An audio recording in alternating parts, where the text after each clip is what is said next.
یہ مریم صاحبہ نے جو بات کی ہے بڑے کروشل ٹائم میں ایک بات کر دی ہے انہوں نے، کیا ہے اس کا کچھ ذرا بیک گراؤنڈ بتا دیجئے۔ کون سی والی بات؟ مریم صاحبہ نے ٹویٹ کیا نا کہ نواز شریف صاحب کو وہ دیکھ رہی ہیں دوبارہ سے پاکستان کا سیاسی نقشہ ترتیب دیتے ہوئے۔ جی بسم اللہ الرحمن الرحیم۔ دیکھیں میاں محمد نواز شریف صاحب جو ہیں وہ اگر آپ پاکستان کے پچھلے 30 یا 35 سال کی اگر آپ سیاست دیکھیں تو اس کا وہ محور رہے ہیں، اور انہوں نے جو ہے وہ مطلب کہ حکومتیں بنائی بھی ہیں، گرائی بھی ہیں، اور جو بڑے بڑے کام ہیں وہ بھی کیے ہیں۔ تو اس کے اندر کوئی تبدیلی آتی ہوئی نظر نہیں آ رہی، وہ بڑھتا ہوا ہی نظر آ رہا ہے آگے، جو جیسے اللہ تعالیٰ ان کو صحت اور لمبی زندگی دے۔ تو جو مریم نواز صاحبہ نے کہا ہے وہ بالکل درست کہا ہے کہ آنے والے وقت میں اگر ہم یہ چاہتے ہیں کہ 2013 سے 2018 کی جو آسودگی تھی، جو ترقی تھی، جو مہنگائی کنٹرول میں تھی، وہ اگر واپس آئے تو پھر نواز شریف کو واپس لانا ہوگا۔ اچھا، بڑی بات کر رہے ہیں سر۔ یہ جو اسلام آباد ہائی کورٹ نے آج کہا ہے دہشت گردی، ان کی خان صاحب کی تقریر کے حوالے سے مجھے آپ سے تفصیلی طور پر بات کرنی ہے، لیکن میں چاہ رہی ہوں کہ کیونکہ ذرا مریم صاحبہ کا تذکرہ میں نے چھیڑ دیا ہے تو اس پر پھر جو آپ نے وہ والی بات کی ہے نا کہ ان کا آنا واپس ضروری ہے، کیسے آئیں گے سر واپس؟ ان کے واپس لانے کے لیے پھر جو ضروری چیزیں ہیں وہ ہو رہی ہیں؟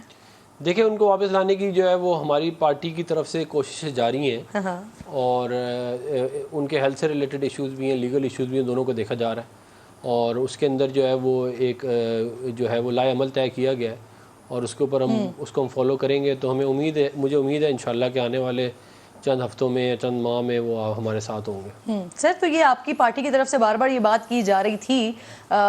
سیورل ٹائمز کہا گیا کہ جی نااہلی، یہ تاحیات نااہلی کے حوالے سے قانون سازی کرنے جا رہی ہے اسمبلی پارلیمنٹ۔ سر نے نیب قوانین اس کا خاتمہ کر دیا، یہ والا معاملہ ابھی تک وہیں ہے، ڈیلے ہوا ہے۔ دیکھیں نیب قوانین جو ہے وہ تو بیسیکلی ان قوانین کو تبدیل کیا گیا ہے جس کے اندر ہائی کورٹس نے اور سیشن کورٹس نے تجویز دی تھی کہ یہ زیادتی ہے، یہ اس طرح کو دنیا میں نہیں ہوتا کہ آپ اونرس آف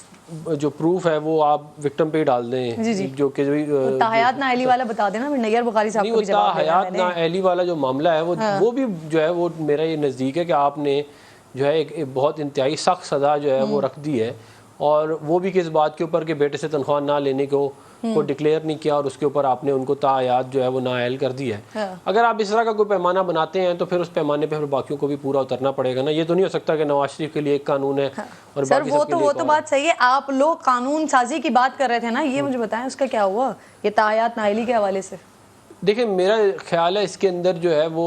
اس کے اوپر جو ہے وہ سوچ بچار جاری ہے، لیکن اس کے اندر ایک معاملہ یہ بھی ہے کہ کورٹ کی طرف سے بھی کیا کہتے ہیں اس کو ریویو کرنا چاہیے، جب بالخصوص جب جج جو بشیر صاحب تھے، اللہ تعالیٰ انہیں ان کی مغفرت کرے، انہوں نے خود یہ والی بات کی کہ جی میں نے تو فیصلہ اس لیے خلاف دیا کیونکہ میرے پہ پریشر تھا، اور یہ بات ریکگنائز ہے، تمام عدلیہ کو بھی معلوم ہے، کورٹس کو معلوم ہے۔ تو جتنی تیزی سے ان کو سزا دی گئی تھی اس سے تیزی سے ان کی سزا کو ریکٹیفیکیشن ہونی تھی، مگر وہ آج تک نہیں ہوئی۔